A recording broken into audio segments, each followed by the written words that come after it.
Hello, friends. This is Dave Hurwitz, executive editor at ClassicsToday.com, here with a new series that I basically previewed earlier today. I mean, a different video that I did the same day, but that doesn't matter because these are timeless. And when you're watching in the year 27,874, then it doesn't matter what day I did them, right? Right. Well, anyway, the series is called Ripe for Reissue. And this is what I've been thinking about for a long time, based on what the comments and feedback I've been getting from you, because there are numerous recordings which seem to have vanished into thin air, which we really would like to hear again, or which never should have been deleted and which should remain available. And so I want to talk about some of them, knowing that they may be difficult to get, but so many things are difficult to get now. And also the fact that when I say something's unavailable, that doesn't really mean it's unavailable. You might be able to find it on a streaming service. It may show up in individual discs made in different parts of the world that are imported. I mean, it's all such a complicated mess now. But the bottom line is, so I don't want to hear all kinds of guff about how, well, it's not really out of print, or maybe you can get pieces of it, or I know. But I'm talking about formal, decent, careful, properly packaged reissues of things, which will probably never happen. This is a theoretical conversation in that sense, but I just think it's worth talking about because there's lots of great stuff. And one of the great stuffs that I think should come back, here it is. The Edo de Wart Mahler cycle. Now, a couple of you have mentioned this before talking about Mahler cycles, and you asked that I discuss this, which I can do very briefly, but that's not the point. The point is that this, to me, is kind of endemic of everything that went wrong with the classical music industry and what's going on and why things need to be fixed and what they can do. And look at this. It's a beautiful, hard, nice box of stuff on RCA. It's with the Netherlands Radio Philharmonic on 14 discs.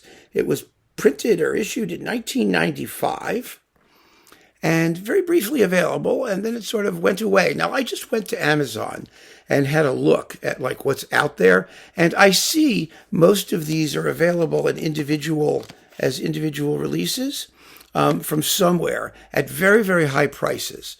Kind of ridiculous prices, because this was a very inexpensive set when it came out in a box originally. And here's the thing. At that point of our life in the wonderful world of classical music, major labels were just throwing stuff out. I mean, they were just pushing it, shoving it. It was going all over the place. It was raining CDs from everybody doing everything. There was so much stuff. And remember, 1991 had been the Mozart year, the bicentenary of Mozart's death. And that in itself was an insanity. I mean, just tons and tons of early and uninteresting Mozart that everybody was doing in the complete Mozart edition on Philips. And it just kept coming and coming. And everything else was basically doing the same thing. It was really wild. Absolutely unbelievable. But I believe in my heart here, a Mahler cycle is a big deal. It ought to be a big deal. I mean, it's a big deal in terms of expense, in terms of resources, in terms of time and effort and energy on the part of all concerned. If you're going to release a Mahler cycle, it shouldn't just be dumped and forgotten. And this was dumped and forgotten. And that was really a shame, because Edo de Wart turned out, Edo de Wart's career has been kind of, what would you say? I mean, I don't want to be unkind. He's a good conductor. He's a very good conductor, actually. But it's been sort of steadily second tier. He's not had the biggest and best orchestras. He's done a lot of very fine operatic conducting. And he was sort of regarded back in my day in the 80s and 90s, he's in his 80s now, as Haitink Light. He was like the other Dutch conductor, which wasn't entirely fair. I mean, his repertoire choices were not always the same. He did a lot of contemporary music. He was famous for doing those marvelous John Adams recordings in San Francisco.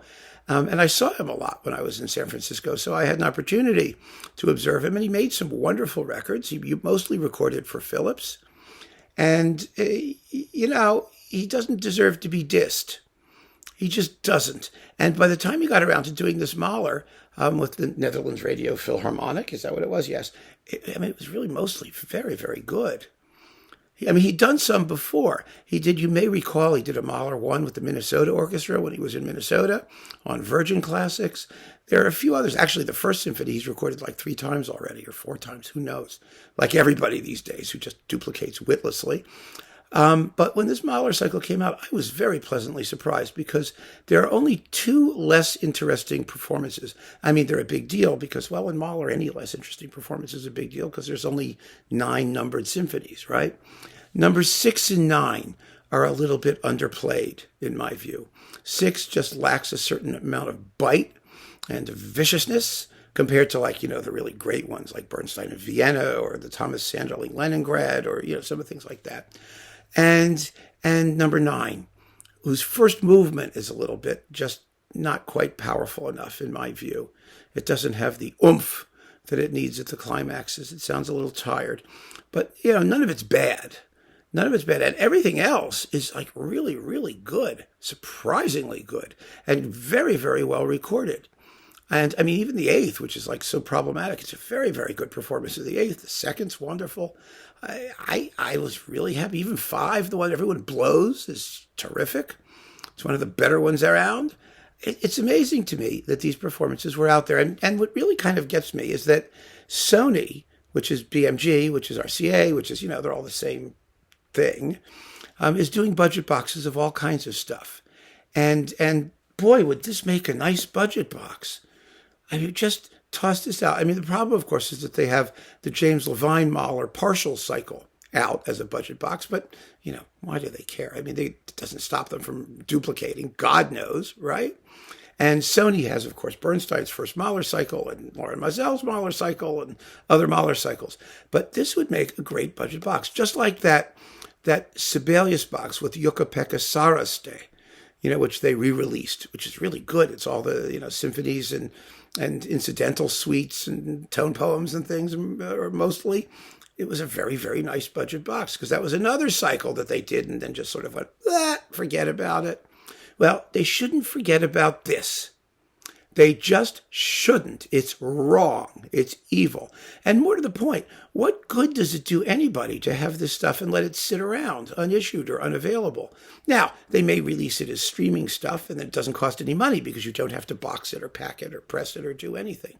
And Edo de Waart these days is not exactly a household word. He's most famous for having been married 6 times.